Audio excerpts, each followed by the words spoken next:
Olá a todos, bem-vindos a mais um episódio da Prova de Contacto. Eu sou o João Paulo, tenho aqui o meu camarada Ruben. Olá. Olá Ruben.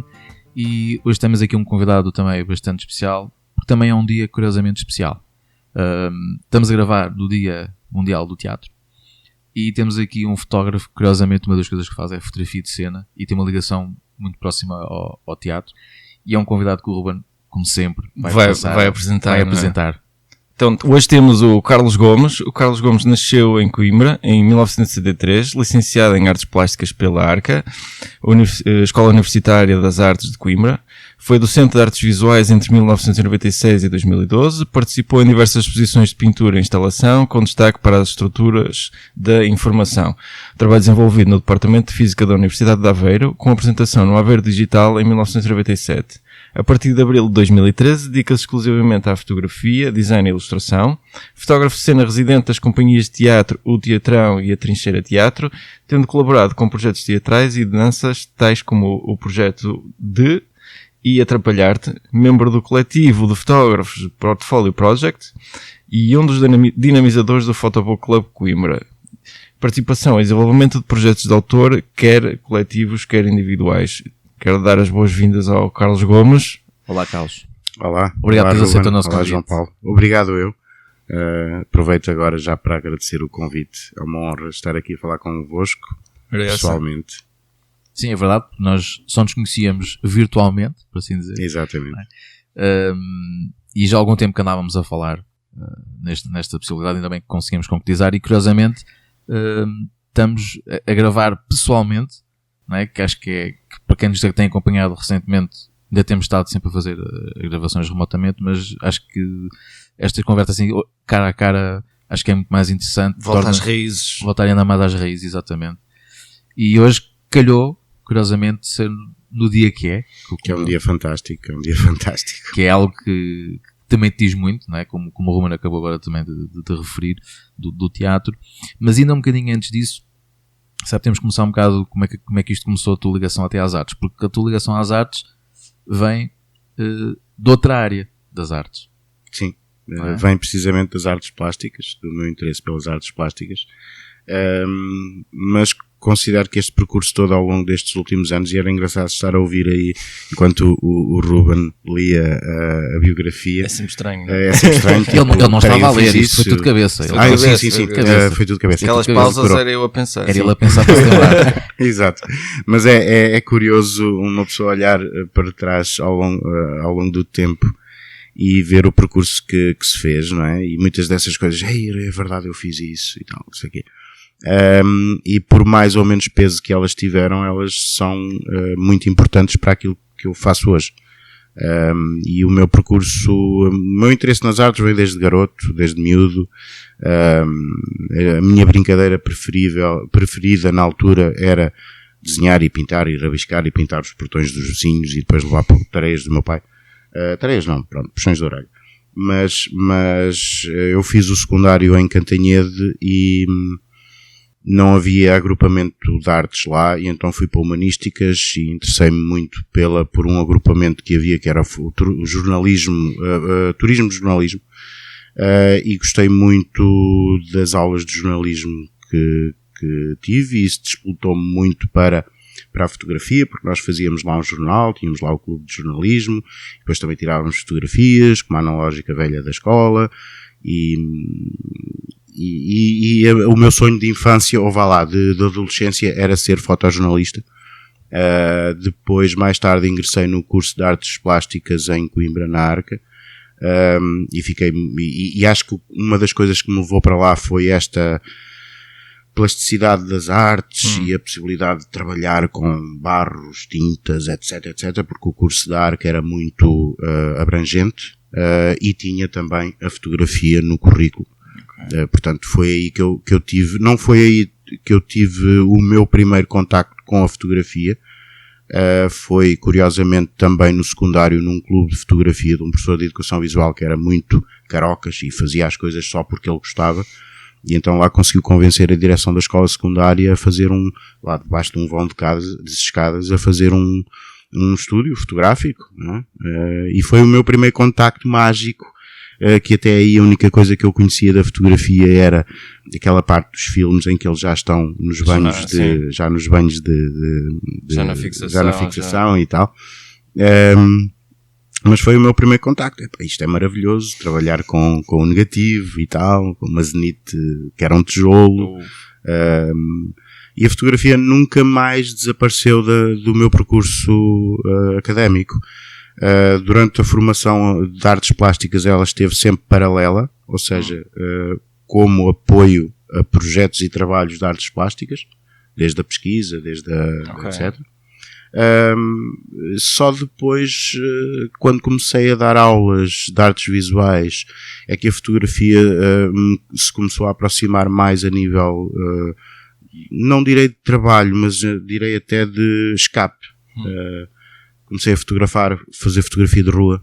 Eu fazia muita fotografia de rua, interessava-me muito, não necessariamente pelo caráter geométrico das ruas ou dos prédios, mas eventuais histórias que aquilo poderia contar, que as cenas que eu poderia contar, que víamos que poderia contar.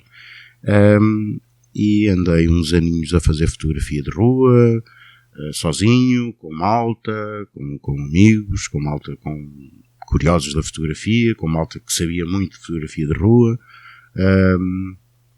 E depois então é que aparece a fotografia de cena, através de um convite da direção do Teatrão, que tinham visto o meu trabalho já nas redes sociais, já no Facebook ou qualquer coisa, e que achavam que aquilo mais do que fotografia de rua era fotografia de cena de rua, ou que contava uma história, parecia que contar uma história, parecia que e convidaram-me a fazer ali uns ensaios de uma peça que iam apresentar daí a uns meses, e foi assim que eu comecei na fotografia de cena. E acho que comecei da melhor maneira, que foi, não é chegar e fotografar, é chegar, ver a dinâmica toda da construção da peça, fazer registros documentais que fossem úteis para eventualmente para o trabalho de ator, para o trabalho da construção cenográfica. E depois, a partir daí, acho que nunca mais parei mesmo. Gostei muito dessa primeira experiência. Não sabia se estava a fazer bem, se estava a fazer mal. Não sabia. Procurava documentação, procurava informações, procurava livros. Em Portugal não encontrava muito. É isso que eu te ia perguntar. Onde é que tinhas ido buscar essa educação em termos de fotografia de cena? Porque não deve ser uma coisa fácil de se encontrar. Não é mesmo fácil de se encontrar. Há publicações brasileiras, há muitas edições de livros de fotografia de cena, e foi aí que eu comecei a ver alguma coisa. Em Portugal há muito pouco. Eu ainda hoje digo, às vezes, meio na brincadeira, meio a sério, que a fotografia de cena é a irmã pobre da fotografia. É a gata borralheira da fotografia. Porque, de facto, só nos últimos anos é que acho que as pessoas começaram a dar valor à fotografia de cena. E ela é muito importante para divulgar. Quando dizes as pessoas o público ou as próprias companhias também em geral? Porque também parece-me que as companhias também estão a prestar mais atenção a isso. As companhias agora estão a prestar mais atenção e estão a perceber-se que realmente o poder da imagem, seja para a divulgação, seja para a criação de books do espetáculo, seja para depois para a venda do espetáculo, não terem material fotográfico para apresentar, não é? Promoção, não é? Que há uns anos era difícil, mas felizmente o Teatrão sempre teve essa cultura visual. O Teatrão trabalhou com Susana Paiva, trabalhou com outro fotógrafo que agora não me lembro o nome, que está ou esteve à frente na Associação Académica de Coimbra, da secção de fotografia. Paula Brantes, exatamente, obrigado pela dica, que eu tive aqui uma branca. E depois do Paula Brantes ter saído de lá, eu comecei lá no Teatrão. E agora só uma nota, essa secção de fotografia que estás a falar, eu sou um dos fundadores. A sério? Sim. A sério? Sim. Em Coimbra? Tu Sim. Em Coimbra? Eu estou em Coimbra. Estás em Coimbra? Sim. Não é pequeno. Sim, eu fui um dos fundadores, que agora é a atual secção de fotografia da Associação Académica, mas eu fui um dos fundadores que na altura não era secção. Sim. Já viste? Curiosamente. Sim. Depois vamos falar disso em off. Sim. Que o mundo é pequeno. O mundo é pequeno mesmo. Pronto, mas agora agarrando o que estavas a dizer, achas que essa importância, essa valorização da fotografia de cena deve-se muito agora também às redes sociais? Ao facto da imagem estar cada vez mais presente no nosso dia-a-dia, seja Facebook, Instagram? Achas que também terá sido por isso as companhias perceberem que têm que comunicar mais com o seu público através dessas plataformas? Sem dúvida, acho que sim. Acho que a dada altura as companhias começaram-se a perceber disso, e que as plataformas digitais são um meio muito rápido e eficaz para chegar ao seu público, para construir o seu público, mas dizia eu que o Teatron acho que sempre teve essa noção do poder da imagem. Outras companhias não tanto. Esquecem-se sempre de incluir no budget o trabalho do fotógrafo, não é? Mas com o tempo porque com o passar do tempo tenho-me apercebido do interesse também não só de companhias, mas de produções independentes. Ok, precisamos de fotografia, precisamos de imagem, cuidado, precisamos de uma estética para este espetáculo. Portanto, não é falar com um fotógrafo e vir cá no ensaio geral e fotografar o que ele consegue, porque às vezes no ensaio geral, se tu não tiveres, pelo menos é assim que eu gosto de trabalhar, se eu não souber o que é que vi durante meses de preparação, em que muitos dos ensaios levo a câmara, mas não fotografo, tiro notas, falo com encenadores, falo com atores, falo com cenógrafos, falo com figurinistas, com a equipa toda, tento perceber e ler os textos e perceber que abordagem é que eu posso ter, ou se essa peça, se esse texto me permite uma abordagem mais adequada à forma como porque eu como fotógrafo de cena eu considero-me uma espécie de público privilegiado. Certo. Que tenho acesso se trabalho neste caso no Teatrão, sou privilegiado lá.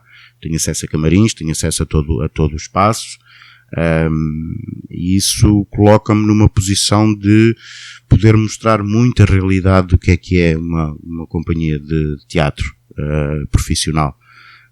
E quando são produções até mesmo de outras companhias, eu levei este vício, entre aspas, esta forma de trabalhar, levo muito para isso. Quando me chamam ou me contratam para uma determinada peça, ou uma companhia, por exemplo, agora recentemente, já há uns 2 anos, já tenho feito alguns trabalhos para uma companhia profissional de Leiria, o Leirena Teatros, e julgo que quando eles começam a perceber da minha forma de trabalhar, que é eu querer estar em alguns ensaios, eu fazer questão de estar no ensaio técnico, sim, e estar presente no ensaio geral, mas tu não vais fotografar na estreia? Não fotografo. Eu faço tudo por tudo para não fotografar na estreia. Acho que faz todo sentido. Faz todo o sentido em fotografia de cena. Não se incomoda público, não... Pois, porque para quem está a ouvir pode não perceber, não é? Sim, tem muito a ver com isso, porque uma coisa é ter-se a liberdade total de poderes mover à frente do palco, sim, não é? Apanhares os planos que queres, ainda mais com o estudo que tu fazes, perceberes um bocado como é que as coisas decorrem e os momentos em que existem, e tu pensas, olha, aquele momento que é interessante eu captar. Quando aparece a luz, de que ângulo é que eu quero e quando se tem público, isso dificilmente se concretiza. Dificilmente. Não é? Porque sabes que se calhar para trás daquela foto vai estar à frente de alguém. Sim.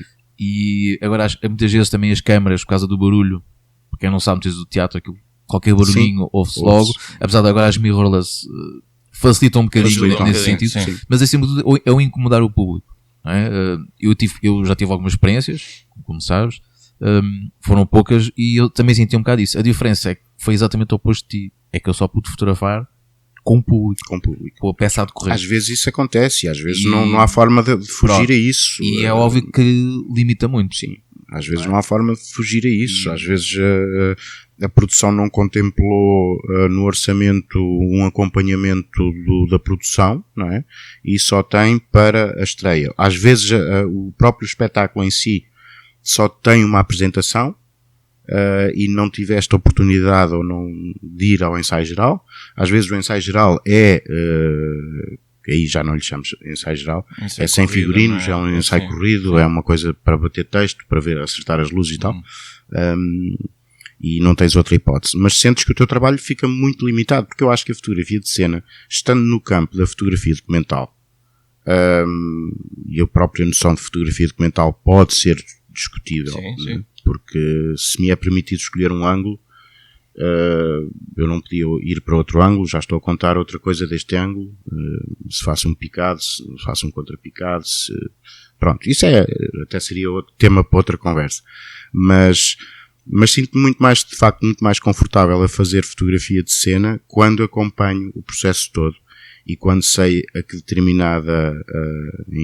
determinada altura acontece o quê e quando e como, e sei qual é a distância que posso estar do palco, ou que posso estar a quanta distância do ator ou dos atores, porque isto também é muito bom trabalhar em continuidade, porque eles nem dão por mim. Sim, que eles chegam a um ponto que tu final fazes de tempo, parte sim, também sim, e já não nem se têm apercebem. aquela noção. Tento saber com o encenador ou com o diretor de cena, e às vezes até com os próprios atores, se eles se sentem intimidados com determinada distância, e à medida que se vai trabalhando com eles, eles dizem, desde que não me deixes com a lente na testa, tudo bem, não é? Segurança acima de tudo. Exatamente. Sim, realmente é verdade e nota-se muito no teu trabalho, não é? Desde já quem quiser ver, por exemplo, acompanhar o trabalho do Carlos no Instagram, é Carlo Gomes. Exato. E tem lá muitas fotos de fotografia de cena e não só. Hoje vai ter muito de cena. Hoje vou fazer spam. Fotografia de cena. Relembramos porque hoje é o Dia Mundial do Mundial Teatro. de Teatro. E realmente acho que é muito interessante falares isso, porque acho que há muitas pessoas que não têm noção do trabalho que está por trás da fotografia de cena, que pensam que é chegar lá, não é, que ele está a decorrer, fotografa-se e está feito. Obviamente, às vezes tem mesmo que ser assim. Sim. Não é? Sim. Quando há outras condições, como é que vais te referir, não é? Às vezes até as próprias companhias não pensam nisso. Agora, a abordagem correta parece-me que é aquela que tu falaste aqui, não é? Haver um acompanhamento, para também perceberes o que é que vai acontecer em cima do palco, não é? Para não seres apanhado um bocado de surpresa. Aí, por acaso, foi como aconteceu a mim, porque eu não tinha acesso anterior às peças. Portanto, era registrar o que ia acontecendo. Aí, vai lá, se calhar, bem ou mal, aquela questão de fotografar concertos pode ter ajudado, não é? Mas são coisas diferentes, não é? Porque os concertos consegues fazer um bocado do trabalho de casa, ainda mais hoje em dia com as redes sociais, com o YouTube, consegues tentar aceder a concertos da banda, perceberes um bocado como é que é a dinâmica de palco daquela banda. O teatro não, tu não sabes como é que é a peça, nem sequer sabes sequer minimamente como é que é a luz, né? Tu chegas lá e a coisa acontece, e ter esse background que tu consegues ter antes de fotografar uma peça, acho que até ajuda muito e valoriza até o próprio trabalho. Sim. Porque consegues obter imagens muito mais interessantes e muito mais cativantes para a companhia. E é muito interessante, e desculpa interromper-te, é muito interessante depois deste trabalho todo, que é um trabalho de equipa, não é? Por exemplo, discutir que tipo de luz é que o designer de luz vai fazer, e tentar com as conversas que vamos tendo de backstage, tentar perceber como é que eu posso fazer o meu melhor trabalho para falar o melhor da peça até a nível de desenho de luz. E é muito interessante, por exemplo, o Jonathan de Azevedo, lá da companhia do Teatrão, é o diretor técnico e faz o design de luz. Eu acho que ele é genial. Eu estou-lhe sempre a dizer que a minha fotografia de cena, a ser boa, de facto só se deve a ele, e ele devolve-me o elogio e diz, não, o meu desenho de luz a ser bom só se deve à tua fotografia, porque se não houvesse a fotografia a gente não via isto, e eu vou para casa estudar aquilo que fiz e tal, não sei o quê. Isto também é muito interessante, encontrar encenadores, encontrar técnicos, encontrar malta que pega no meu trabalho, que às vezes não vem para a rua, que às vezes não é mostrado, aquele trabalho inicial, e usar para consumo interno. Exatamente, é para consumo interno e para eles poderem trabalhar especificamente aquilo que estão a fazer. Eu começo-me a perceber que alguns dos encenadores com os quais tenho trabalhado, felizmente, começam também a usar as fotografias, não só as que são selecionadas depois para divulgar o espetáculo e etc., mas também para trabalhar o próprio espetáculo. há muitas imagens que são feitas que depois nós vamos ver o espetáculo e essas imagens não estão lá. Como é que tu fotografaste isto? Não, o encenador retirou porque achou que já não interessava, que já fez alterações e tal. Mas é muito interessante pegar, até os próprios atores pegarem nas fotografias e verem se eles estão na cena ou... Pronto, isso se calhar, se vocês um dia falarem com um ator, se calhar eles explicam melhor isso do que eu. Mas é muito interessante e dá um outro valor, dá um outro sentido de valor ao trabalho do fotógrafo de cena. Quando fazes a fotografia das várias peças, quais é que são muitas vezes as tuas preocupações? E estou a apontar isto especialmente para quem nos está a ouvir e que esteja interessado, que esteja a começar, perceber tipo, quais é que são os pontos em que eu tenho mesmo que tocar, qual é que é o objetivo, o que é que eu quero transmitir a quem vê as imagens da peça, porque tem que haver aqui também uma certa gestão do que é que podes mostrar ou não mostrar. Uhum. Porque também não podes mostrar tudo, senão estás a desvendar a peça toda, muitas vezes, não é? E tentar então perceber até onde é que sim, podes ir. Uhum. Não é? Isso é uma pergunta interessante e dá pano para mangas debater esse assunto, porque eu acho que não há limites na fotografia de cena. Pode haver eventualmente limites depois na divulgação de algumas imagens, okay, e nos timings que essas imagens são lançadas cá para fora. E eu contra mim falo porque muitas vezes quando faço um trabalho tenho logo a tendência de o publicar para chamar as pessoas, venham ver isto, que se na fotografia é bom, no espetáculo ainda é melhor. Ao vivo ainda é melhor. Esta é a minha... se eu consigo fazer uma série de fotografias muito boas desse espetáculo, quer dizer que as pessoas quando forem ver o espetáculo é melhor. Porque não há nada que consiga. Eu adoro teatro e sou público de teatro. Acho que não conseguia ser fotógrafo de cena sem ser público assíduo. E vou ver muitas peças de teatro e saio de lá a pensar: bolas, eu devia ter fotografado isto, quem me dera ter fotografado esta peça. E tenho o mesmo com os concertos. Sim, é normal, não é? É normal. Mas respondendo ainda à tua questão, eu acho que para além desse desafio de tentar falar o espetáculo, é tentar fazer com que potencial público, não só aquele público que tem regularidade nas salas, né, mas que se sinta curioso. Seria um teaser, é uma espécie de teaser. Isto deve ser interessante, só pela fotografia vou lá ver. E acho que isso é muito gratificante também ouvir um ou outro comentário a dizer: vim ver este espetáculo porque vi umas fotos no jornal, ou vi umas fotos online, no site da companhia ou qualquer coisa, e fiquei curioso. A descrição, a sinopse aliada a esta imagem, eu tenho que ir ver isto. No fundo, as tuas fotos são um trailer, não é? A nível sim, de relação com o cinema. Acho que sim, tem muito essa função, e depois também tem a função de como eu referi há pouco, de construção do próprio espetáculo. Porque às vezes faço uma fotografia fantástica num ensaio, e depois essa fotografia já só fica como um registro de memória do processo, porque essa cena foi eliminada ou qualquer coisa. E depois também é muito importante trabalharmos aqui a noção de memória, a noção de uma construção de memória coletiva da própria companhia de teatro, porque se eles precisarem de retomar alguma coisa de 1009 e qualquer certo. Coisa, vão aos registros fotográficos, tem lá o arquivo todo, e têm lá o arquivo e aquilo ajuda a saber como é que foi construído, e depois é aquela questão saudosista da memória, que nós estamos muito ligados a isso, não é? A fotografia é memória, não é? Tu fazes uma fotografia, ela diz aquilo não existe, não é? Passou, não é? Já passou. Isso é muito interessante na fotografia de cena. Diz-me uma coisa: quando estás a fazer fotografia de cena, como é que se consegue fotografar para além da teatralidade das pessoas que tu estás a retratar? Que grande pergunta. Como é que se consegue fotografar para além da teatralidade dos atores? É tentar perceber a personagem, acho eu.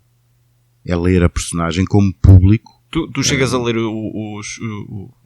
a peça. 95% das vezes leio. Preparas-te a esse ponto de ler a peça Sim. toda por inteiro. Eu peço com o teatrão, peço sempre. E com outras produções, quando não leio, falo, tenho uma boa conversa com o encenador, para tentar perceber o que é que ele quer transmitir. E às vezes são estilos teatrais completamente diferentes. Por exemplo, trabalho com alguma regularidade com o Ricardo, que é um encenador e professor na ESEC, em Coimbra, e o teatro que ele faz é um teatro extremamente documental, um teatro que te põe a refletir sobre questões históricas, e a abordagem que obviamente fotográfica tem que haver nesse sentido é muito diferente se eu for fotografar um musical, se eu for fotografar uma peça cómica, se eu for fotografar revista, pronto. Obviamente que dentro desses géneros há uma abordagem, acho eu, tem que haver uma abordagem diferente em função daquilo que a peça quer transmitir, a mensagem que ela quer transmitir. Mas eu acho que nós conseguimos muito esse passar para além da fotografia de cena. Acho que é tentar perceber a personagem. Certo. E às vezes eu digo assim, quanto melhor o ator consegue pôr a personagem em palco, melhor o fotógrafo consegue eventualmente fazer um plano mais apertado e ver qualquer coisa ali e transmitir e transmitir qualquer coisa. Acho que basicamente é isso.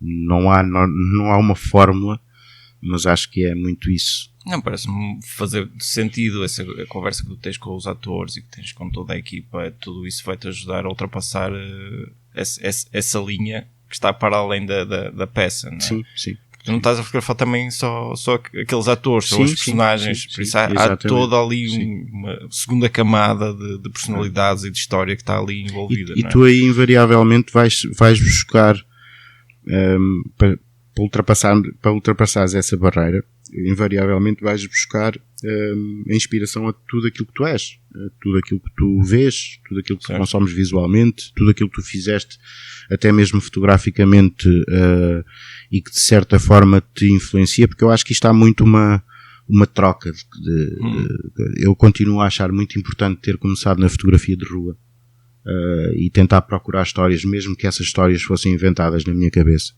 para depois para a fotografia de cena, e depois a fotografia de cena inspira-me e orienta-me para a abordagem que eu faço em projetos de autor.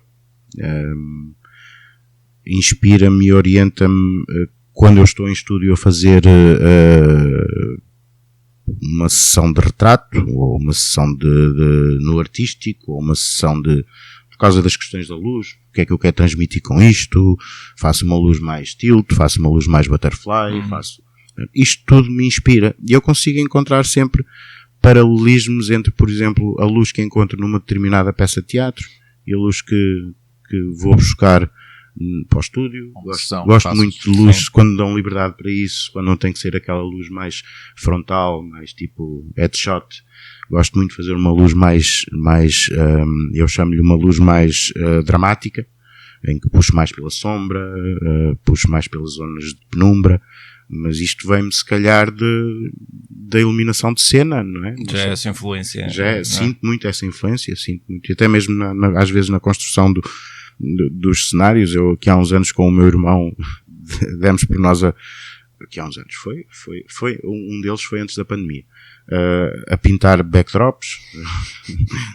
Quer dizer, a gente tinha mais coisas para fazer, certo? Mas ok, bora lá pintar backdrops, e foi muito interessante, porque ok, sabemos que aquele backdrop não existe em mais lado nenhum, é único, é personalizado.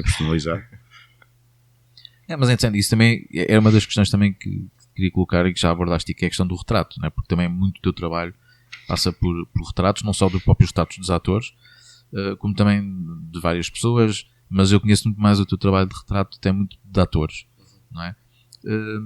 E aí também sentes que há uma facilidade da tua parte, porque muitos atores que tu se calhar retratas, já os retrataste em palco com personagens. Exato. Achas que isso te facilitou muito a vida, ou tu tentas de alguma maneira naquele retrato do ator conseguir mostrar uma camada dessa pessoa? A mim facilita, a eles não. porque é engraçado que o ator,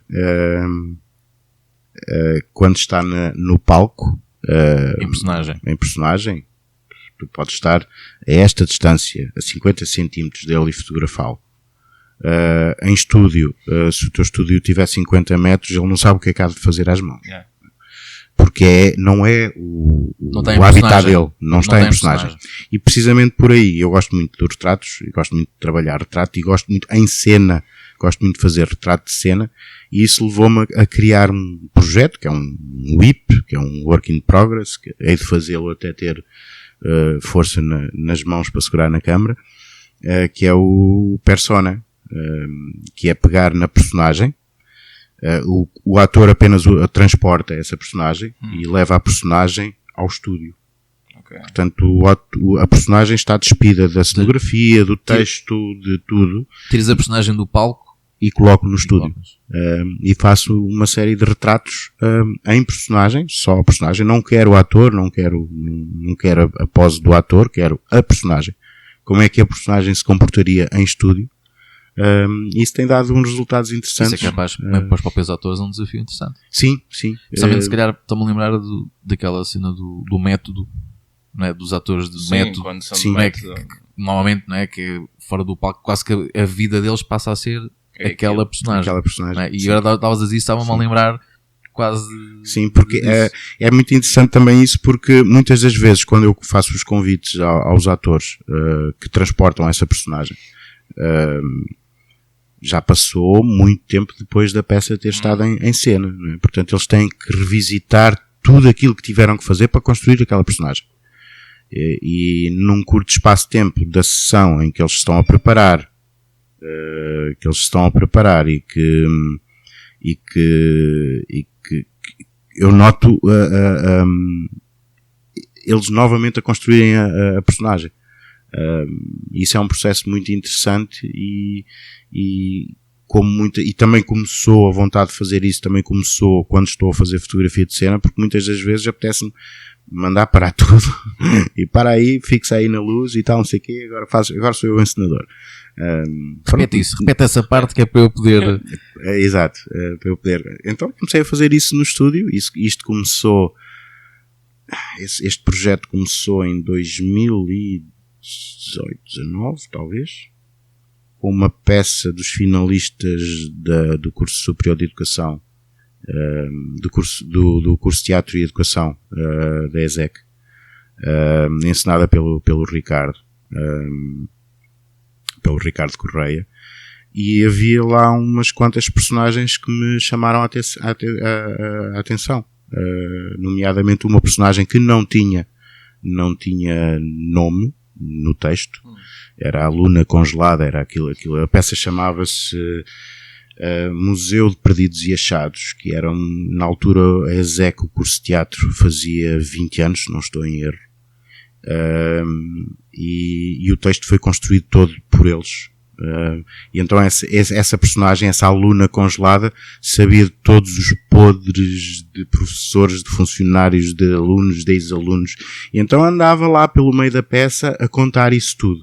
E era uma personagem que, no meu ponto de vista, segurava muito a peça e subia as paredes e subia as escadas, e era saltitona de um lado para o outro, e convidei a atriz, que estava, portanto, a acabar o curso, a fazer uns ensaios no estúdio, e fizemos isso num dia depois de um espetáculo. Fomos ao estúdio fazer, e aquilo, eu ali senti, isto tem pernas para andar. Pegar numa personagem que a mim, fotógrafo, me puxou, e fazer isto. Pronto, obviamente que eu tenho vontade de pegar neste projeto e daqui por uns tempos compilar num volume de livro, um fotolivro, já tinhas ou numa exposição. Algum objetivo com esse trabalho e como mostrá-lo, né, sim. Eu acho que é muito importante hoje em dia, assistimos muito à democratização da fotografia pelo digital, não é? Acho que é muito, muito importante materializar a fotografia, seja em fotolivro, seja em exposição, porque no digital a gente consome milhões de imagens por dia e elas estão ali, tornam-se etéreas, tornam-se fugitivas desaparecem passado pouco tempo, não é? E isso também não é bom para a nossa memória, e acho que é muito interessante materializar mesmo algum do nosso trabalho em papel, em livro. Acho que isso é muito interessante. O discurso fotográfico que tu podes trazer com isso é muito, muito interessante. Eu estava aqui a olhar para o Ruben. O Ruben só dava, quando estavas a falar de fotolivro, só viu o Ruben a assinar com a cabeça. Sim, A palavra-chave para o Ruben é fotolivro. É fotolivro, é isso, chamar é a isso. atenção. E ele fica logo aqui. É curioso que o fotolivro também me começou a despertar muita atenção, muito interesse quando comecei a fazer formação com a Susana Paiva. Porque eu, neste processo de fotografia de cena, eu sempre me questionei, mas a fotografia de cena é só isto? É isto? Há mais alguma coisa? E, entretanto, soube que a Susana Paiva estava a fazer workshops e cursos de fotografia de cena, e foi fazer um a Coimbra, e eu inscrevi-me e consegui entrar, e sempre foi muito essa minha batalha. Eu quero fazer isto cada vez melhor, eu continuo a dizer hoje, não sei se o faço bem, quero continuar a pesquisar, seja na técnica, seja na estética, e nesse processo desses cursos que fiz com a Susana Paiva, surgiu a proposta, sempre no final do curso, de materializar um projeto. E surgia sempre a ideia do fotolivro, primeiro através do mono, não é? Pela construção. Uns dummies. Uns dummies, exato, uns dummies. E cheguei a materializar o primeiro, cheguei a editar isso numa edição de autor de 100 exemplares desse projeto de fotografia, que basicamente já o meu interesse pela fotografia de cena começou aí. O livro tem a ver com imaginar um espetáculo e fotografar um espetáculo que nunca existiu. Foram 20 imagens finais que podiam ser de um espetáculo, podiam ser de 20 espetáculos, e eu deixava muito isso ao critério de quem estava a folhear o livro, porque nesse livro também tinha texto e tem alguma parte do processo criativo, que eu acho que também é muito interessante, às vezes não dar tudo, mas dar o necessário ao público para perceber do processo criativo, como é que a gente chegou ali. E pronto, e depois tenho outros projetos para materializar em livro, esse do retrato. Ando constantemente a pensar à parte do meu trabalho fotográfico do dia a dia. Preciso de pensar em situações que me permitam fugir à realidade, porque eu sempre me considerei um fotógrafo muito que está ali na fronteira entre o real e a ficção. E tudo o que eu crio é muito ficcional, nunca é real, mas está ali numa fronteira tão próxima, que às vezes a gente não sabe o que é real e o que é e o que é fantasia, o que é sonho, o que é. E esse livro de fotografia de cena, para mim foi uma vitória, porque eu consegui pôr gente a perguntar-se, espera lá, eu estou constantemente, aquilo foi tudo fotografado no TAGV, em Coimbra, que era lá que nós estávamos a fazer o curso. Eu sigo a programação do TAGV, eu nunca vi este espetáculo, eu nunca vi isto, aconteceu, eu perdi isto. E isso para mim acabava por ser uma espécie de vitória, porque eu consegui instigar a curiosidade do público, de quem assistiu à apresentação do livro, e fazê-los crer que aquilo foi um espetáculo, ou foram 20 espetáculos que passou ao lado das pessoas. Isso é fantástico. É o objetivo cumprido. Sim, sem dúvida. Tu achas que Portugal é um bom país para publicar este tipo de livros? Aqui que ninguém nos ouve. Aqui que ninguém nos ouve. Eu acho ou qualquer outro livro de fotografia. Sim, não vamos puxar só a brasa aqui para a fotografia de cena. Mas aqui entre nós, quem nos ouve, eu acho que sim que é.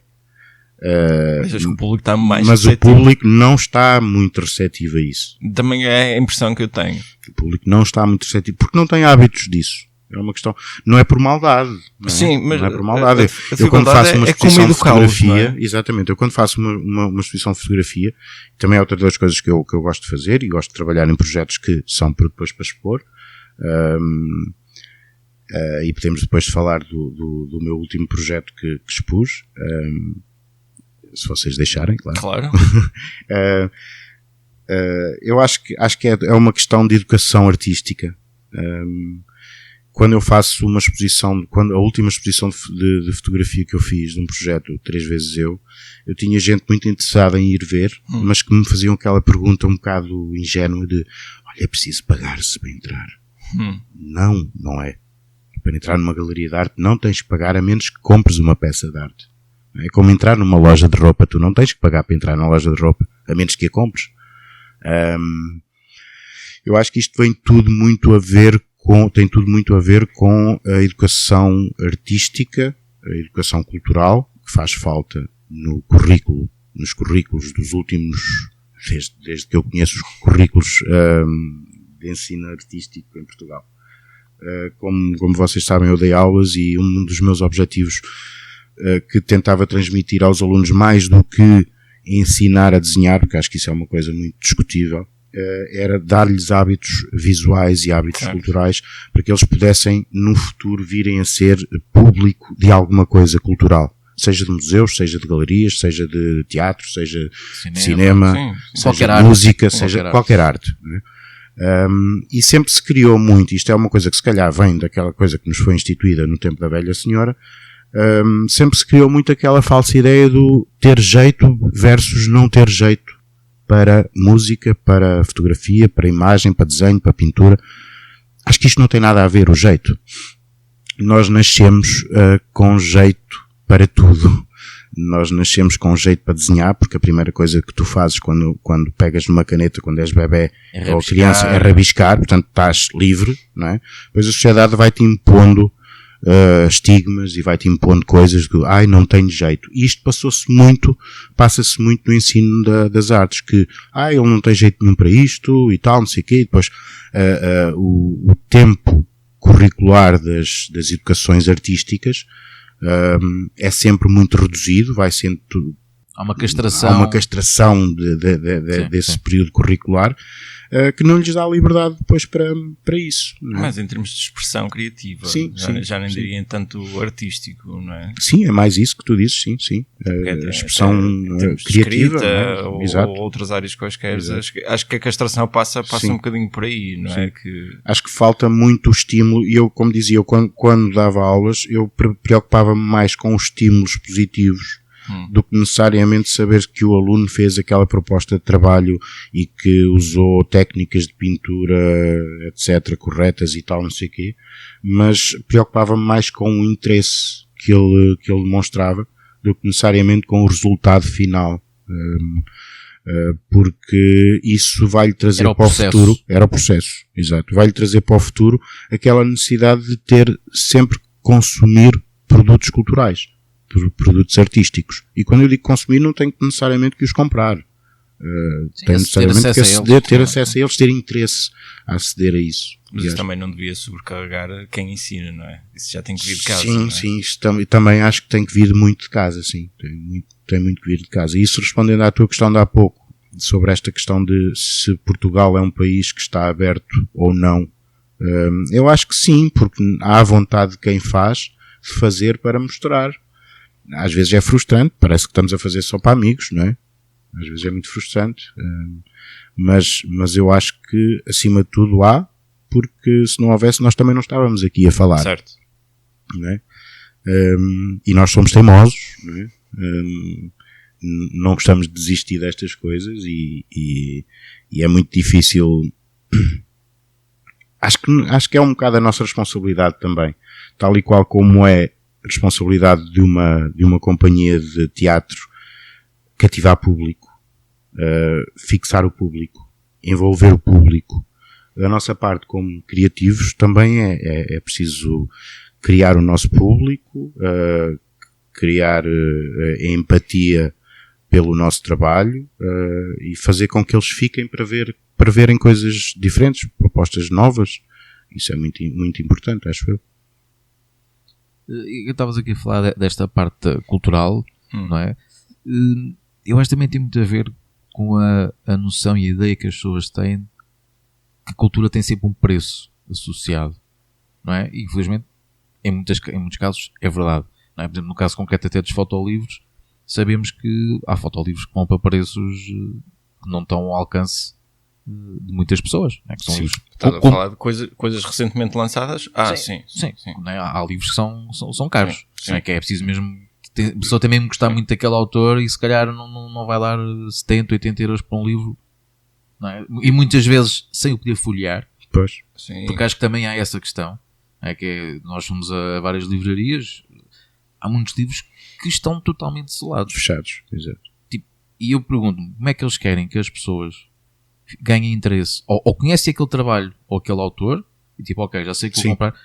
Ou então, é um tiro no escuro. Não é? E depois podem dar 60, 80 euros por um livro, chegam a casa, abrem, tiram o plástico e vão ver, isto não era nada disso. Também tem muito a ver com a cultura das editoras, Sim. as grandes casas, vamos chamar-lhes assim. Não faz parte deles sequer investir no mercado nacional, porque aqui o que consumimos é o simples, o mais comum que existe em termos fotográficos.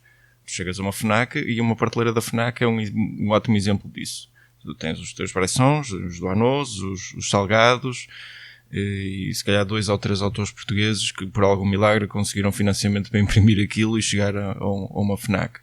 Mas mais que isso não ultrapassa muito isso. E tu quando queres encontrar outros autores, tu tens que ir a livrarias independentes, tens que ir a museus. Por exemplo, a loja do Museu de Serralves é ótima para isso. Porque eles, para além de darem a conhecer outros autores, também estão receptivos a que tu possas ter lá os teus produtos à venda. Porque isso também é interessante. Mas as casas grandes de edição não estão para estar a gastar dinheiro nisso. E normalmente sobrecarregam os autores na altura de publicar. Ou seja, eles dão-te para aí 10% para a impressão e o resto sai tudo do bolso do autor. Por isso nem toda a gente vai estar disposta a isto.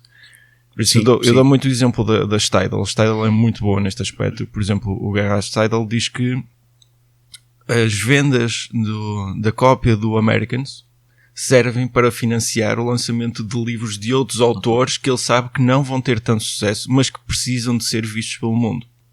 Que não deixa de ser uma boa filosofia. Sim, obras mais conhecidas Sim. alimentam obras que podem igualmente vir a ser conhecidas, mas que precisam de um espaço, não é, para poderem ser... E nós aqui faz falta isso nas nossas editoras, na Porta Editora ou outras editoras. Tu não vês tanto este apoio na parte só há apostas naqueles nomes mais certos.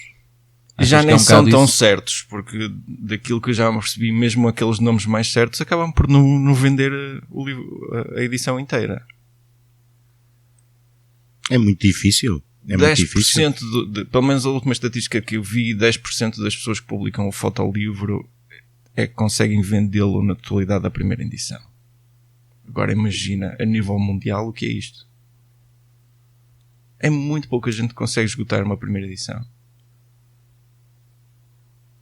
Já dá que pensar. Já dá que pensar, não é? Por isso, já o fazê-lo em Portugal é por paixão, não é por outra coisa. É carolice. É carolice. É pegares no teu dinheiro do teu bolso e dizer, como o Carlos disse, não é? Merece. É continuarmos a insistir e tentarmos também, de certo modo, reeducar um bocado o público. Será que agora, por causa desta questão da pandemia, as pessoas também sentem agora um bocado a necessidade de se ter essa cultura? O facto de agora terem estado um bocado privadas fisicamente, não é? Porque acho que houve uma cultura que elas começou a ser mais consumida, que foi, neste caso, os streamings. Sim. Não é? Houve um boom, não é, dos serviços de streaming, acho que muito devido à pandemia. Mas será que as pessoas também não estão agora um bocado ansiosas de voltarem outra vez aos espaços, às galerias? Eu acho que sim. Nem que seja pelo facto de quer sair de casa, não é? Quer voltar à nova normalidade. Eu acho que sim. Na altura, uma coisa que eu achava interessante, na altura da pandemia, em que nós estivemos todos fechados em casa, houve muitas manifestações de apreço e de carinho pelos agentes que produziam arte e cultura e aquilo que nos mantém, ou que nos manteve um bocadinho sãos mentalmente, não é? Em que nós ouvíamos muita música, víamos muita coisa na televisão, víamos arte em geral, para fugir ao drama do dia a dia, não é? Mas depois que a pandemia começou a ser ultrapassada, acho que estamos a voltar novamente às coisas habituais. Ao antigamente. Os 3 Fs, não é? Família, futebol e fado. E futebol. Fado, futebol e Fátima. Exato, e Fátima. Mas eu acho que fica sempre alguma coisa disso. Eu acho que a memória hoje em dia é uma coisa é tão efêmero, é tão fácil a gente esquecer-se, que estivemos a passar um mau bocado com isto da pandemia, e mais freelancers e a malta freelancer, e toda a gente que trabalha por conta própria, principalmente a nível das artes, e quando temos uma ligação muito, muito forte à cultura e trabalhamos muito a partir daí, não quero voltar a isso, foi muito difícil, né? Foi muito difícil, porque depois, do meu ponto de vista, não havia nada mais que eu pudesse fazer, porque para mim a fotografia já é um plano B, que eu tenho pena de nunca ter sido o plano A desde o início. Não me arrependo de ter dado aulas, claro que não, foi um processo muito interessante, muito importante na minha vida, mas já não tenho tempo para ter um plano C. Portanto, a fotografia para mim hoje, seja a fotografia mais comercial, seja a fotografia mais autoral, ou mais isto ou aquilo é aquilo que me paga contas, é aquilo que eu faço, que gosto de fazer, que acho que devia ter começado a fazer isto a sério há muito mais tempo, não é? Mas também tenho a certeza que a fotografia hoje em dia, por ser tão mediática, se calhar as pessoas criam, principalmente os mais jovens, criam aquela falsa noção que é muito fácil e que no espaço de 1-2 anos eu estou lá no topo. Okay. Às vezes alguns até acham que em meses já estão lá no topo. Basta terem uns likes e uns seguidores e já são os melhores fotógrafos do mundo. Sim. E isto, a questão é que, quer dizer, eu não sou o melhor ou o maior do mundo, mas já estou em contacto com a fotografia que me dá algum dinheiro há 12 anos e sinto que não sei praticamente nada. Isto para mim também é bom pensar que, ok, continua assim, porque só assim é que tu vais fazendo coisas que a ti próprio te podem estimular no futuro. E agora estamos a agarrar um bocado nessa deixa dos jovens. O que é que achas que falta, se calhar, aos jovens de hoje em dia para verem a fotografia, se calhar de uma maneira, não diria mais séria? Porque é assim, que hoje têm acesso a tudo, não é? Coisas Sim. que quando nós começámos não havia, não é? Internet, consegues ter acesso a um arquivo fotográfico gigante. Sim. Que antes não tinhas, que antes se quisesse ter, tinhas de ter às bibliotecas e estavas dependente se aquela biblioteca tinha ou não tinha um bom acervo de livros para poderes consultar. Hoje em dia que a internet consegues consultar imensas coisas, aceder a vários portfólios de vários fotógrafos, descobrires fotógrafos que de outra maneira antes não conseguias descobrir, porque as coisas não chegavam a ti. Sim. Não é? O que é que achas que os jovens de hoje em dia poderão ou devem fazer se querem realmente levar a fotografia mais a sério e não verem isto como uma coisa de moda ou porque eu quero ser hipster, não é, com a câmera ao peito? Nada contra esses, Nada obviamente, contra, claro. Cada um faz o que quer, mas quem quer levar a fotografia mais a sério, não é? Porque nós sabemos que é um meio que não é fácil, não é? Principalmente como tu agora disseste, não é? Todos temos contas para pagar. Sim. E há áreas da fotografia que realmente são financeiramente mais estáveis que outras. Depois também há uma que também depois podemos falar, também um projeto em que também estás envolvido com o teu irmão. Mas o que é que achas? Se achas que consegues dar aqui algumas dicas para quem quer levar isto mais a sério? Olha, vem-me uma logo à cabeça, logo a primeira é: vejam muita fotografia, boa e má, para saber o que é que devem fazer e o que não devem fazer. E o que não devem fazer. Porque cada um tem o seu próprio gosto, tem a sua própria área de interesse, e isso leva-me logo ao segundo conselho: não façam só a mesma coisa. Porque se querem viver da fotografia, têm que saber um bocadinho de tudo. Todos nós temos uma área de interesse. Obviamente, no meu caso é a fotografia de cena. Se eu pudesse fazer só fotografia de cena, fazia só fotografia de cena. Adoro criar os meus projetos que são financiados por mim, ou seja, vou buscar um bocado aquilo que falávamos dos livros há bocado, né? Vou buscar o financiamento que preciso para esses projetos, vou buscar outros trabalhos, né? Vai-se pondo dinheiro de parte e para tal. alimentar, tipo como o livro o fotolivro que falei há pouco, que foi lançado já há alguns anos, e que é uma edição de autor. Isto quer dizer que é o autor que o financia, não é? Mas isso leva-me então ao segundo conselho, que é não façam só a mesma coisa, experimentem várias coisas. Dentro da fotografia de rua, dentro da fotografia, tentem não seguir as modas, apesar de nós sabermos que as modas é que trazem os likes, não é? A fotografia trendy, ou outra dica é não cair no erro de ok, este é o meu estilo de fotografia, é o meu filtro, ou o meu preset, ou chamem-lhe o que quiserem, não é? Porque é um erro crasso, acho eu, acreditarmos que o meu estilo tem estes tons teals e orange, ok, vou fazer tudo assim, portanto este é o meu estilo. Não, isso não é estilo. Isso é facilitismo, isso é... E ok, outro dia aparece-te um trabalho que não tem que ter teal and orange, e agora como é que tu fazes? Não sabes? Faz. Portanto, vejam muita coisa, façam muitas coisas.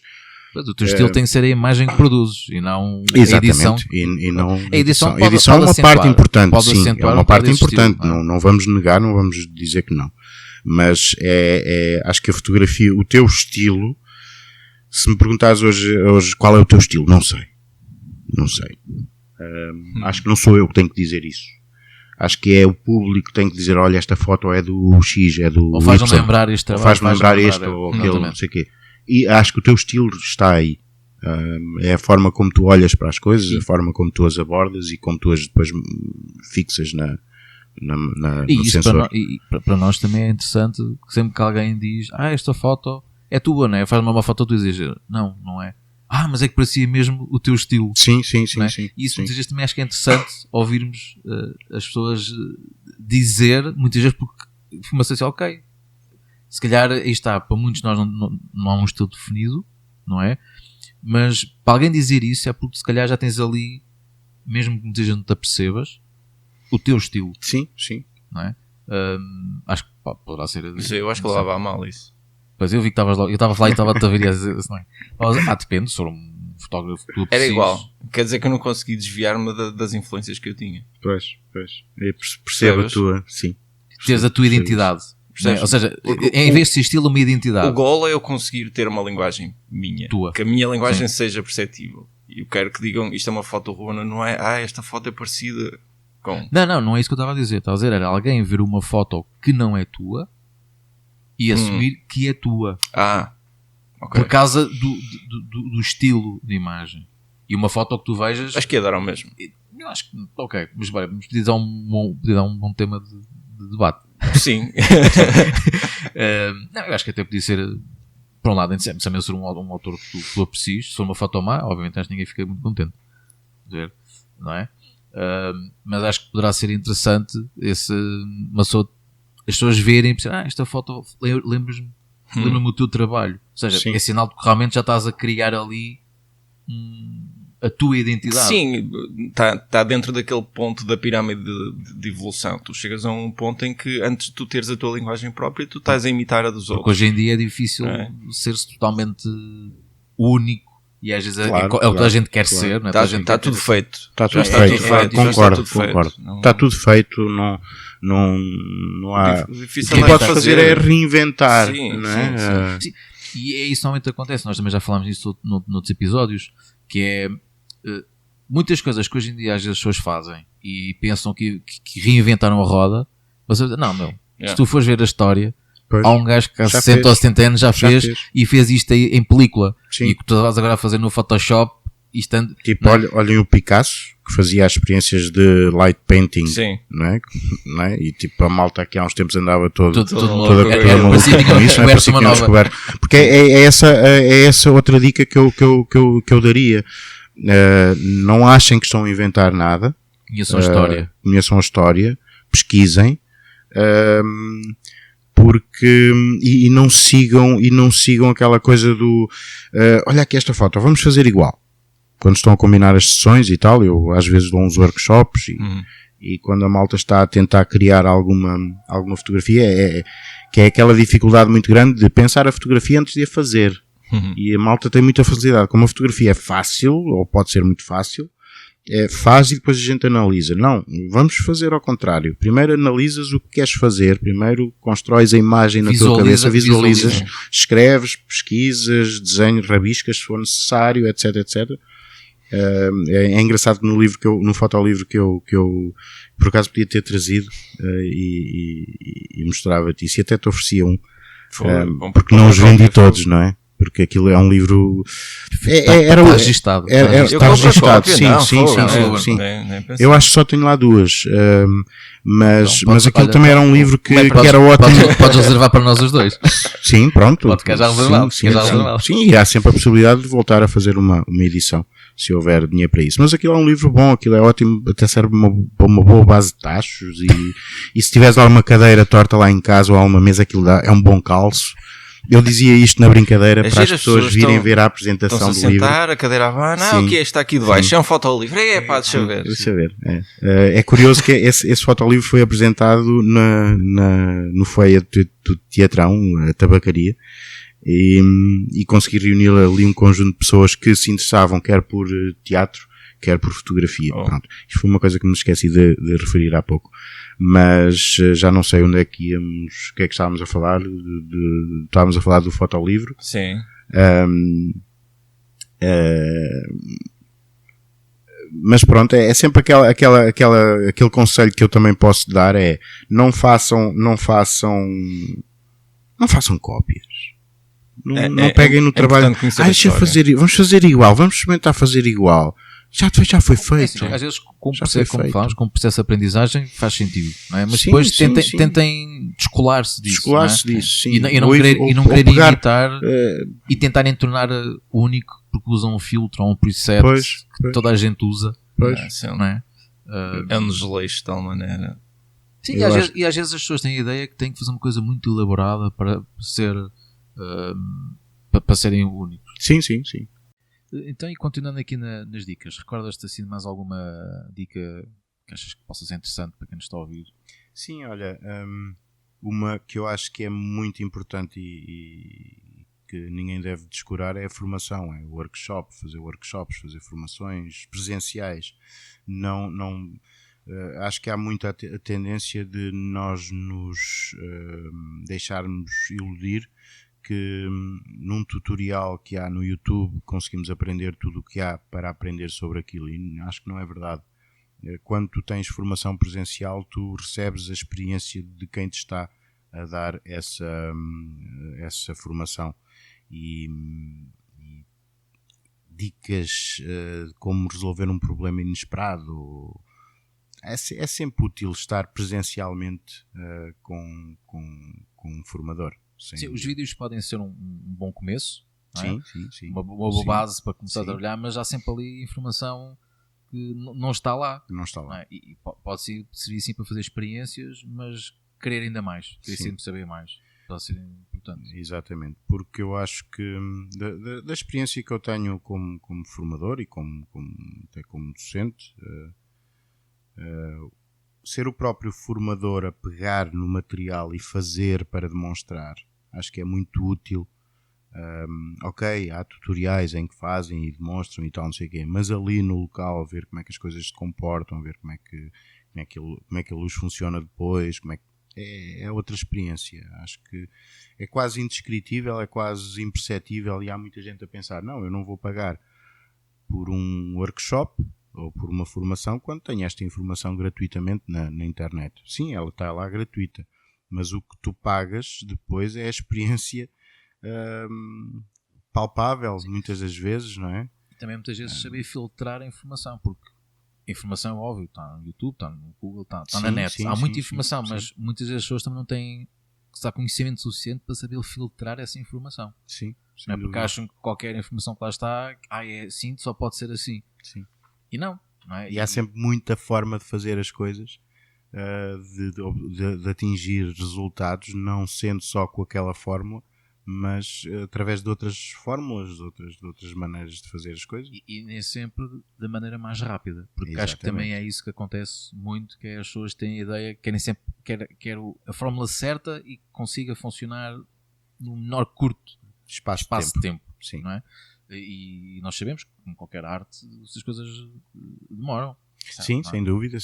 É muito engraçado porque nós também funcionamos muito mostramos muito o produto final e na maior parte das vezes quem o está a fruir ou quem o está a ver não percebe ou não sabe o que é que esteve ou está atrás ou por todo o processo. Aquele projeto que falávamos há bocado em off, o 3 vezes eu, o projeto, o último projeto que fiz, que esteve exposto, foi-me lançado o convite pelo Politécnico de Coimbra, para fazer uma exposição no Centro Cultural Penedo da Saudade, em Coimbra. E apesar de eu já andar a magicar em algumas coisas, aquilo foi o motor para eu começar a fazer esse projeto. E as pessoas ficavam muito espantadas quando eu dizia que então quanto tempo é que demoraste a fazer isto? 12 meses. Desde o primeiro momento em que comecei a escrever sobre o que queria fotografar até ao momento em que fui buscar as fotografias à gráfica prontas para serem penduradas. Ou que fui à galeria e estive lá no espaço expositivo a definir pelo espaço o que é que ia expor aqui, o que é que vou expor ali, qual é a sequência que quero, etc. 12 meses. E as pessoas ficam muito espantadas. Mas isso de fotografar, eu até tenho a expressão de fotografar, isto é muito fácil, é só carregar no pincha-abelho, não é? É preciso saber qual é o pincha-abelho e carregas, fazes força até ouvires o clique. Não, há muita coisa por trás. E quando estamos a falar em projetos em que tu queres transmitir uma mensagem ou queres transmitir um conceito, isso invariavelmente tem que se prolongar no tempo. Eu gosto muito de andar a acompanhar-me a mim mesmo com projetos WIP, projetos que se prolongam no tempo a serem concretizados. Sim.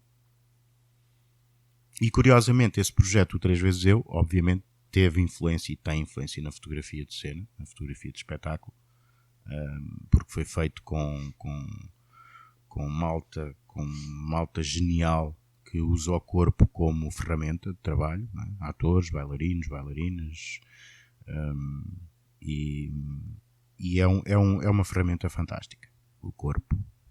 Então, se agora vamos aproveitar essa deixa que tu deste do corpo, porque também uma das áreas que tu costumas fazer muito é o nu artístico. Sim. E aí, claramente, o corpo é tudo, não é? Muitas vezes na imagem, e há muito mais do que o corpo, muitas vezes. Sim. Queres tentar falar um bocado sobre o teu trabalho nesse projeto? Como é que descobriste o interesse nessa área? Mesmo relativamente, por exemplo, há muitas pessoas que se calhar gostariam de experimentar fazer o nu artístico e assim, mas onde é que eu vou arranjar nos modelos? Tenta, se puderes explicar um bocadinho esse processo. Sim, é um processo complicado também, é um processo que foi moroso, porque quando eu comecei a fotografar em estúdio, e também o devo muito a uma modelo e a um fotógrafo de Coimbra, hoje são meus amigos pessoais, o João Azevedo e a Marina. A Marina é designer e tem um curso de manequim, e a Marina sempre acompanhou muito o meu trabalho de fotografia de rua e de alguns retratos e tal. E a dada altura, num café, disse-me: tens que pensar em dar o salto e fazer estúdio, começar a fazer estúdio. Eu tinha noções muito básicas de estúdio, e comecei a fotografar e ela apresentou-me então ao João Azevedo e começámos a fotografar, fazer lá umas atividades, eu, o Nelson, o meu irmão, e o João Azevedo e a Marina, que foi a nossa primeira cobaia de fotografia de estudo, e foi aí que eu me comecei a... Também já trazia aquela dinâmica da fotografia de cena, o corpo como ferramenta para transmitir uma emoção, para transmitir uma mensagem ou um conceito. E foi aí que comecei a desenvolver cada vez mais interesse na fotografia, em que o nu é uma expressão artística, porque também na formação artística que tive, na formação de artes plásticas, tinha aulas de desenho nu e sempre convivi muito com isso, com o nu como ferramenta artística, e sempre foi muito fácil para mim lidar com essa possibilidade de trabalhar o nu. E hoje fala-se muito em sexualização das coisas e esses problemas todos, e para mim é quase inconcebível ter que explicar que uma coisa não tem nada a ver com a outra, porque eu sempre convivi, eu aos 18 anos, na minha primeira aula de desenho nu, eu deparei-me com modelos nus e tinha que os desenhar, e tinha que trabalhar. Não havia cá a censura como há agora. Sim, tem que se andar a meter uns pixelzinhos. Sim, isso também é outra das coisas, não é? Porque na altura nós desenhávamos livremente e expunhamos livremente, e continuávamos.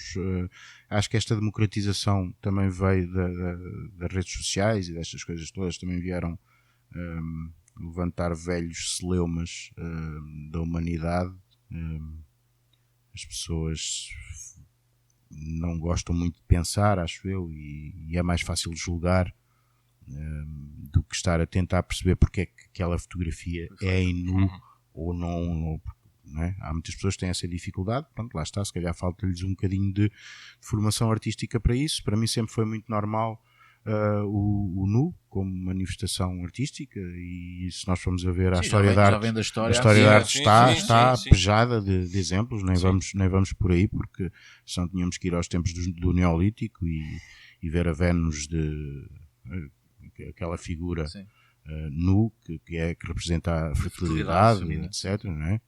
Mas pronto, o meu interesse pelo corpo enquanto ferramenta vem muito por aí, também pela minha formação artística, depois em determinadas peças teatrais, ou em quase todas, não é? Há muito trabalho do corpo, há muito trabalho físico. Tive já a possibilidade de fotografar peças de bailado contemporâneo, e isso também é muito interessante, quer do ponto de vista técnico, quer do ponto de vista expressivo daquilo que tu queres depois na fotografia. É muito interessante para mim, enquanto, isto pode parecer uma graçola, enquanto senhor que estava na fila quando Deus Nosso Senhor estava a distribuir o jeitinho para dançar. Eu não estava, devo ter ido à casa de banho nessa altura, porque eu... e então eu acho que eu tenho um fascínio muito grande por profissionais que usam o corpo como ferramenta como artística, não é? E esse projeto 3 vezes eu surge um bocadinho a partir daí, ou muito a partir daí, em que eu fiz o desafio a vários atores, bailarinos, bailarinas, etc., que de uma forma despida de preconceitos, despida de tudo o que quer que seja, em que nós explorávamos o trabalho do corpo nu, e nunca era o meu nu nunca é um nu explícito, porque não tem que ser explícito. Não me interessa a representação de genitais, nem da sexualização da fotografia. E então o desafio passava por criar com eles uma micro-coreografia de alguns segundos, num espaço de estúdio 3x3, com uma luz tilt, ou seja, uma luz em que trabalhava essencialmente o contorno do corpo, e criar 3 posições diretas logo ali, em que eu definia os momentos em que ia fotografar nessa micro-coreografia que eles me apresentavam em função do conceito que eu lhes dava. Portanto, havia ali um input. Eu dizia, eu quero isto, tu vais criar uma micro-coreografia de alguns segundos, e eu nessa micro-coreografia eu vou fazer 3 disparos. E trabalhava sem apoio, porque houve muita gente que pensava que essas 3 exposições eram feitas a posteriori, no Photoshop. Mas a mim, enquanto fotógrafo, também me interessava pesquisar a forma do corpo fundida com a forma seguinte e com a posição seguinte. Isso interessava muito, e muitas corriam mal, muitas ficavam muito interessantes. Dirias que essa foi a maior dificuldade que encontraste? Sim. Porque a parte técnica, depois de ter feito os estudos, depois de ter percebido qual era a luz que queria para esse projeto, isso ficou definido, não é? marcações depois no chão, etc. Ok, a luz é sempre com esta intensidade, o desenho de luz é sempre este, tudo bem. Mas depois a maior dificuldade foi essa. Tentar evitar, ok, felizmente as câmaras já fazem estas múltiplas exposições, têm a possibilidade de tu veres a que fizeste e compores na que vais fazer, mas eu proibia-me de fazer isso. Eu fazia tudo às cegas como se fosse no analógico. Fazia mesmo às cegas. Ok, sei que a primeira exposição ficou mais deste lado, mentalmente, a segunda vai ficar eventualmente mais ao centro e a terceira mais à direita, e tentava tirar partido disso, e foi muito interessante esse processo. Pronto, e não sei se isto responde necessariamente à tua questão do interesse pelo nu, ou falavas como é que se arranjam modelos de nu. Exatamente. Há modelos que trabalham, que têm esta perfeita noção que o corpo é uma ferramenta e que trabalham isto muito bem, afastando-se mais ou menos do julgamento social, porque isso hoje em dia é um impedimento de conseguirmos modelos que trabalhem livremente com o nu e que percebam o teu conceito, que percebam o que é que tu queres transmitir com essa fotografia de nu, porque para mim fazer o nu pelo nu não me diz nada, não me representa desafio artístico nenhum. Fazer o nu quando há alguma mensagem, quando há algum conceito, isso sim, sem dúvida nenhuma. E esta questão que fiz é porque às vezes há muito aquela dúvida que as pessoas têm: como é que eu vou arranjar modelos que estejam dispostos, nomeadamente quando são pessoas que não têm um portfólio, não têm trabalho nenhum. E acho que acabaste de dizer exatamente a resposta que eu também daria, que é: se pensares bem no teu projeto, o que é que queres fazer com ele, o que é que queres transmitir com ele, mais facilmente traz a receptividade de uma modelo disposta a concretizar isso, do que simplesmente chegares lá e dizer: olha, quero que poses para mim nua. Sim, sem dúvida, sem dúvida. Porque hoje em dia, ainda mais nos tempos que correm, infelizmente, há certas histórias, nós sabemos, há fotógrafos que não ficaram até muito famosos, depois ficaram mal na fotografia. Aliás, já existe uma conta de Instagram que dá para fazer reportes disso. Fazer reportes. E exatamente por isso, né? Porque há sempre um lado mau, mas quem quer fazer as coisas bem também tem que saber proteger disso, não é? E se realmente apresentar um projeto que seja aliciante e explícito e que mostre e defina bem o que é que se pretende fazer, a probabilidade de ser aceito pela modelo é muito maior quando essa pessoa não tem portfólio nenhum. Exatamente. Não é? Porque há modelos que e com toda a justiça e todo o direito cobram pelo trabalho que fazem, sim, como toda é a justiça, óbvio, obviamente. Que se não lhes for apresentado um moodboard ou com um preconceito ou uma ideia generalizada daquilo que o fotógrafo quer realizar, obviamente a proposta morre logo ali, quer dizer, claro. não é única e exclusivamente pelo dinheiro que a modelo ou o modelo pode ganhar, que a proposta pode vingar, não é? Porque acho que as coisas o moodboard tem que ser definido. Quando o trabalho é mais conceptual, o artist statement tem que ser claro. E o artist statement, que foi a primeira coisa que eu escrevi quando fiz esse tal projeto, acho que foi aquilo que cativou as pessoas que quiseram participar no projeto. E isso foi muito interessante também. De facto, materializar tudo ajuda a abrir essa porta, não é? Sim, e depois ver os resultados finais, a coisa, materializados, é muito até interessante. Até depois de começares a criar um portfólio, já começa a ser mais fácil conseguires arranjar depois. Sim, também, claro. Não é? Claro. Tipo, ok, esta pessoa leva isto a sério. Claro. O trabalho é assim, interessa-me com a estética, pela estética, não me interessa pela estética, etc. Pronto, isso é uma coisa de processo também. Pronto, e depois concilias isso não só com o trabalho de fotografia de cena que nós já falámos, como agora também tens um projeto mais recente com o teu irmão. Sim. Não é? Que não sei se queres também falar um bocado posso sobre isso, falar, que é uma vertente completamente diferente do que tivemos a falar até agora. Sim. Que é a fotografia de eventos, a fotografia de casamentos. O projeto é o 2, que surge numa altura em que eu estive ligado ao ensino, não é? Depois deixei o ensino e fundei uma empresa de design e fotografia em Coimbra, e ainda estive com ela 4 anos, e na altura também me propus a fazer fotografia de casamento. Não aconteceu muito, Pronto, mas eu entendo também que os escorregões que a gente leva na vida e os trambolhões que a gente leva na vida nos ensinam muito. As derrotas que a gente tem, e eu tenho muitas, constroem aquilo que nós podemos fazer no futuro. Portanto, o primeiro casamento que eu fotografei foi curiosamente a partir do teatro. E isto é engraçado, porque eu não fazia, nem tinha muito interesse na fotografia de casamento. E quando uma produtora do teatrão me disse, vou-me casar, já escolhi o fotógrafo. Boa, fixe, porreiro e tal, não sei o quê, parabéns e tal. Olha, és tu. Eu não percebo nada de fotografia de casamento, eu nem sei se percebo fotografia de cena, quanto mais de casamento. É a única pessoa que eu estou a ver, porque o tema do casamento é a última peça que a gente produziu aqui. Portanto, pronto, vamos lá experimentar e tal, não sei o quê. E foi assim que eu comecei na fotografia de casamento, pelo teatro. E comecei-me a interessar, ok, se eu comecei a fotografar, fazer fotografia de rua e comecei a interessar-me pelas stories, por esta questão do storytelling, etc. Um casamento, acho que posso tentar tirar partido disso.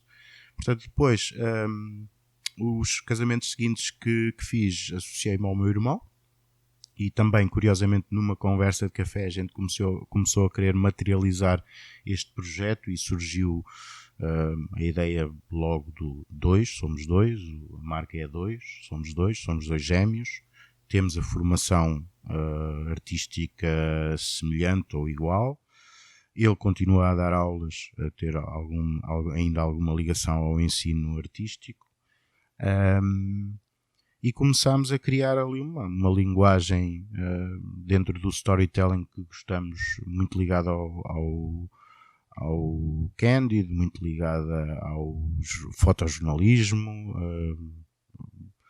Passamos muito despercebidos, ou gostamos de passar muito despercebidos para poder fotografar o dia, sem poses, sem grandes construções. Pronto, e esse projeto, acho que nos apaixonámos os dois por esse projeto, porque para além de nos dar uma estabilidade financeira razoável para pagar as contas, também nos permite, rouba tempo, entre aspas, não é? Consome muito tempo, não nos vamos convencer que o fotógrafo de casamento só fotografa no verão. Sim. Não é? Depois no inverno não faz nada, não, mentira, edita, maquetiza álbuns, faz tudo e mais alguma coisa. E nós neste projeto temos muito a ideia de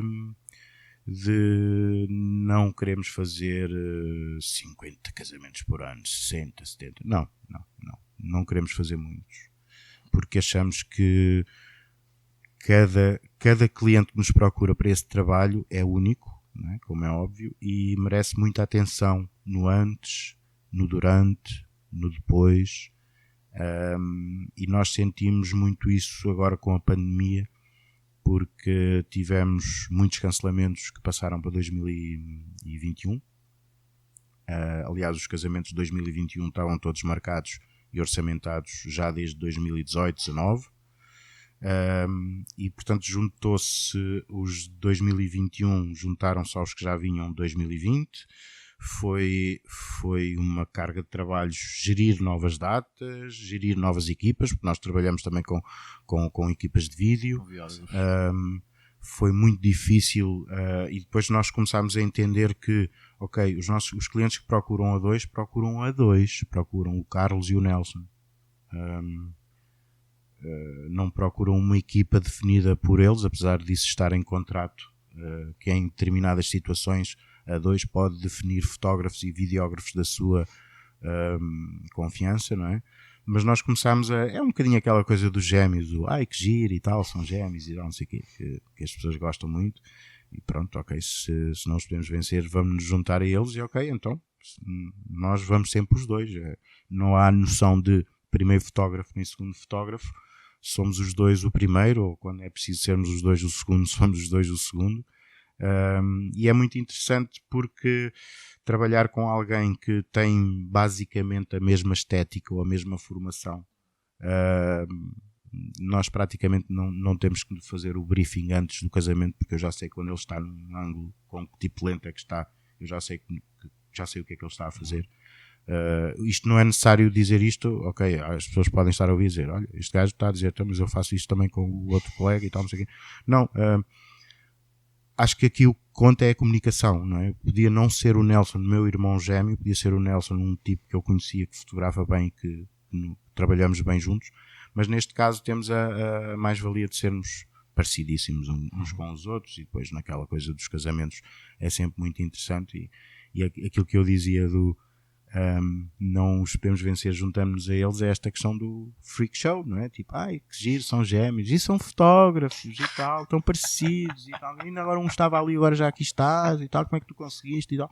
Mudaste roupa. Mudaste roupa e tal, não sei o quê, porque nós quando éramos putos, a minha mãe vestia-nos sempre de igual, não é? E eu nunca gostei muito disso, não sei o que é que o meu irmão acha disso, mas eu nunca gostei muito disso. Quando tive a primeira oportunidade de me emancipar, e as primeiras vezes era a rebelia da minha mãe, não é? Assim que chegava à escola ia à casa de banho e trocava de camisola para não estar igual ao meu irmão. A partir desse momento em que eu me pude separar um bocadinho dessa coisa é que passamos uma vida inteira a ser comparados. Os gêmeos passam uma vida inteira a ser comparados e ninguém pergunta se eles gostam de ser comparados. Ninguém pergunta se eles gostam. Eu até sempre fui um bocadinho irónico nessas coisas, e quando as pessoas começavam, este é mais assim, aquele tem ali um sinal, não sei o quê, eu até brincava, olha, toma lá um marcador, nele marcas o X, em mim marcas a bolinha. E assim já não há... 7 diferenças, vá, força, tipo jornal. A contar a partir de agora. A partir de agora, com o tempo. Um minuto. Mas pronto, depois tirámos um bocado de partido disso, não é? Nós nos casamentos não nos apresentamos vestidos de igual. Acho que isso seria um bocadinho desleal para os convidados e para os noivos, porque eles pensavam logo às 10 da manhã que já não podiam beber muito, beber mais, não é? Mas é interessante a dinâmica que nós criamos um com o outro, e temos mesmo por base do nosso trabalho não ter um volume de muitos casamentos para podermos manter um bocado a nossa linguagem o mais dentro do nosso conceito, o mais verídica possível. Recordas-te, nós começámos no início a falar da parte da tua formação de artes visuais e fins. Recordas-te de algum livro, algum filme, alguma série que de certo modo tenha marcado, obviamente por níveis estéticos, né? Que até possa ter influenciado algum trabalho teu? Sim. Pronto, é claro que as primeiras peças de teatro que eu vi, ainda nem eu pensava em fazer fotografia de cena, me influenciaram muito. Muitos filmes também. Podíamos estar aqui, sei lá, muito tempo a falar disso, mas os filmes que me cativam mais são aqueles em que eu noto que há toda uma construção cénica, toda uma construção de luz, que eu dou por mim a pensar como é que fizeram aquela luz, como é que fizeram aquela luz naquele set, como é que e aquela atmosfera toda, e aquela luz que sai pela janela, e sei lá, há tantos filmes assim, aquelas coisas que nós às vezes, como uns mortais, estamos completamente agarrados àquela cena e não percebemos que estamos agarrados àquela cena por causa da luz, por causa do ângulo, por causa da estética toda, não é? Porque é que eu não vejo aquela luz ali entrar pela janela com aquele recorte todo, com aquela textura, com aquela densidade? Porquê? Porque a pessoa que desenhou aquele set colocou um produto no ar para dar mais densidade. E isto é uma palavra de apreço ao Jonathan, que usa muito essa técnica de iluminação do lado teatral.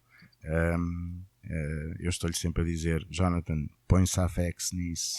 Safex, aquele produto que dá densidade à luz, que faz o desenho de luz mais denso, mais quase palpável, mágico. E qualquer filme, qualquer fotografia que me transporta a isso é sempre muito interessante. Basicamente é muito por aí, pronto. Não consegues destacar, não então, consigo destacar assim, nada. Não tens um filme da tua vida? Não, acho que não tenho um filme da minha vida, porque sou muito cromo. Gosto muito de ficção científica. E E sou cromo ao ponto de, às vezes, quando estou em casa a ver filmes, tipo, pausar o filme para ver aquele frame, analisar aquilo. Pronto, por isso é que vejo muitos filmes sozinhos, porque é chato estar sempre a parar o filme. Porque é engraçado todas as dos filmes, que eu também sou muito apreciador de cinema, e isso também acontece muitas vezes, eu estar a ver um filme, que às vezes o filme até pode não ser nada demais, mas fica-te na memória por determinados planos, sim, por determinada estética. E é engraçado que às vezes, então gostaste do filme? Epá, não, mas olha que a fotografia do filme é fixe. Sim, muitas vezes digo mas isso. O filme não vale nada, mas a fotografia está muito boa. E fico nos créditos a ver quem é o diretor de fotografia.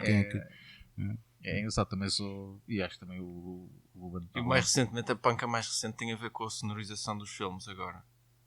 Quanto mais mau o filme, pá, estou a ver, desligo do filme e concentro-me só no áudio.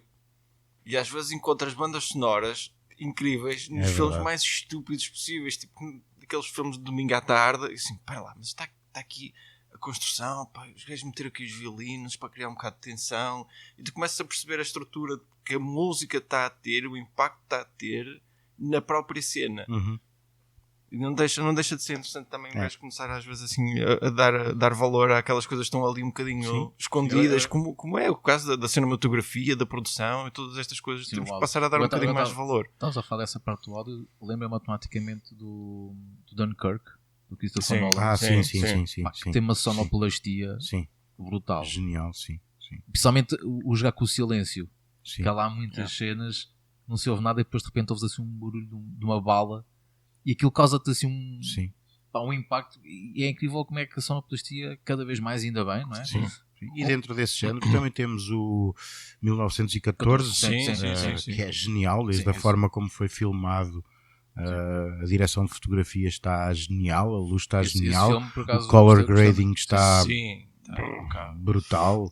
Até estou com arrepios. Estou arrepiado. Ainda ontem falei desse filme ao almoço. E é verdade, porque realmente também está a própria maneira como foi feito, não é? A fotografia, o áudio, a perspectiva com que é filmado, não é?